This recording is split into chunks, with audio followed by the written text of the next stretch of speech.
wabarakatuh. Selamat pagi semuanya. Perkenalkan, nama saya Clarissa Putri Azara dari SDN Lemah Mekar 3. Alamat rumah saya berada di Jalan Jenderal Sudirman nomor 50, Indramayu. Hobi saya membaca buku, taekwondo, dan berenang. Cita-cita saya menjadi polwan. Nah teman-teman, hari ini saya akan bercerita dengan judul Legenda Desa Sumbon, Desa Kedokan Gabus, dan Desa Suket Baju. Cerita ini saya ambil dari indramayutradisi.com tahun 2017. Pada zaman dahulu, saat Desa Sumbon masih berupa hutan belantara, hiduplah seorang gadis cantik. Ia bernama Nyi Mengol.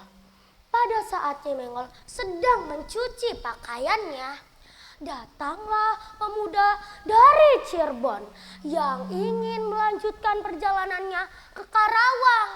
Ternyata pemuda itu melihat ada gadis yang sangat cantik, lalu mengajak gadis itu untuk berkenalan. "Hai gadis cantik, siapakah namamu? Bolehkah aku berkenalan denganmu?" "Oh, namaku Nyi Mengol, Tuan. Rumahku tidak jauh dari sungai ini." Kemudian pemuda itu jatuh hati dan mempersunting Nyi Mengol. Beberapa bulan kemudian Nyi Mengol hamil. Pada saat Nyi Mengol sedang mengandung usia 2 bulan, suaminya merasa tugas yang diembannya belum selesai dan pamit hendak melanjutkan perjalanannya ke Karawang. Kemudian pemuda itu berpesan kepada istrinya, "Istriku, jaga dan rawatlah bayi yang ada di dalam kandunganmu. Akang berjanji suatu hari pasti akan menengok anak kita." "Baiklah Kang, Dinda pasti akan merawat anak kita dengan penuh kasih sayang." Akang titipkan sebilah keris serta jubah yang akan dikasihkan kepada anak kita. "Baiklah Akang, Dinda pasti akan memberi 2 benda ini kepada anak kita." Kemudian Akang pergi ke arah Karawang. Beberapa bulan kemudian Nyi Mengol melahirkan anak laki-laki, yang diberi nama Jaka Sumbon. Jaka Sumbon tumbuh menjadi pemuda yang badannya tegap, kuat, gagah, dan perkasa.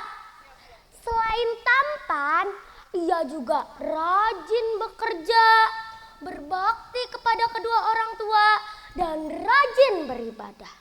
Suatu hari, pada saat Jaka Sumbon sedang duduk di halaman rumahnya, ia melihat ada gundukan tanah yang aneh.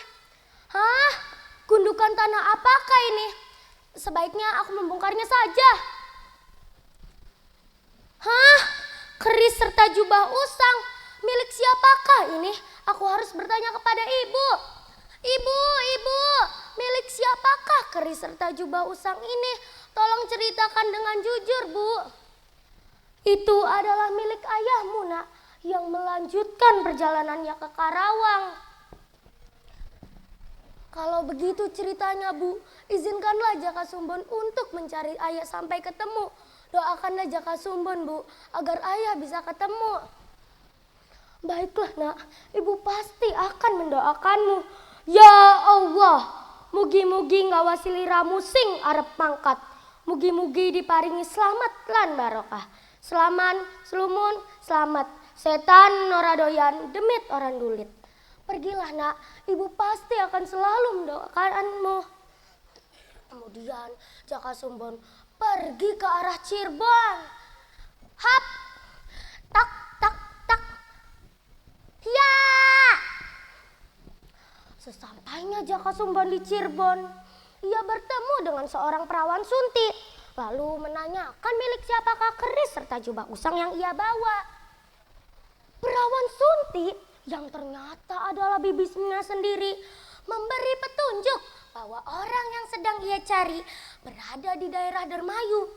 Jaka Sumbon bergegas ke daerah Dermayu. Hap, ya! Sesampainya Jaka Sumbon di daerah Dermayu, ia bertemu dengan banyak orang. Dan salah satunya adalah Pinangeran. Jaka Sumbon menceritakan semua kisah yang diceritakan oleh sang ibu. Pinangeran terpaku mendengar kisah tersebut. Lalu mengatakan kepada Jaka Sumbon, lalu berkata kepada Jaka Sumbon, "Hei anak muda, aku tidak percaya begitu saja dengan ceritamu. Engkau harus membuktikan bahwa engkau benar-benar anakku." "Ujian apakah yang harus hamba hadapi, Tuan?" "Engkau harus berlaga denganku untuk membuktikan bahwa engkau benar-benar anakku." Ha. Kemudian Jaka Sumbon menghunus keris dan mengarahkan ke tubuh Pinangeran. Ciat! Ciat! Ha!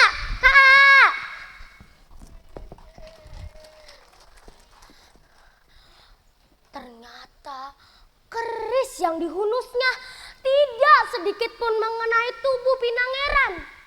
Dengan kesal, Jaka Sumbon melempar kedua benda tersebut. Lalu Jaka Sumbon pergi entah kemana. Ternyata keris yang dihunusnya melayang-layang ke sungai Sampang Cilalanang hingga menjadi ikan delek atau ikan gabus. Kemudian desa tersebut dinamakan Desa Kedokan Gabus. Sedangkan jubah yang ia pakai terlempar ke sebuah gundukan tanah hingga tumbuh menjadi rumput. Kemudian desa tersebut dinamakan Desa Suket Baju. Sedangkan blok bekas kediaman Jaka Sumbon dinamakan Blok Sumbon. Blok Sumbon terletak di Kecamatan Kroya, Kabupaten Indramayu. Demikianlah cerita ini saya bawakan. Amanat dari cerita ini bahwa kita harus bekerja dengan sungguh-sungguh. Dalan-dalan menjati sawit, ajak lalen mampir majasih. Kula badai permisi pamit, kula haturaken terima kasih. Wassalamualaikum warahmatullahi wabarakatuh. Salam literasi. Wabarakatuh. Salam literasi Clarissa Putri Azahra.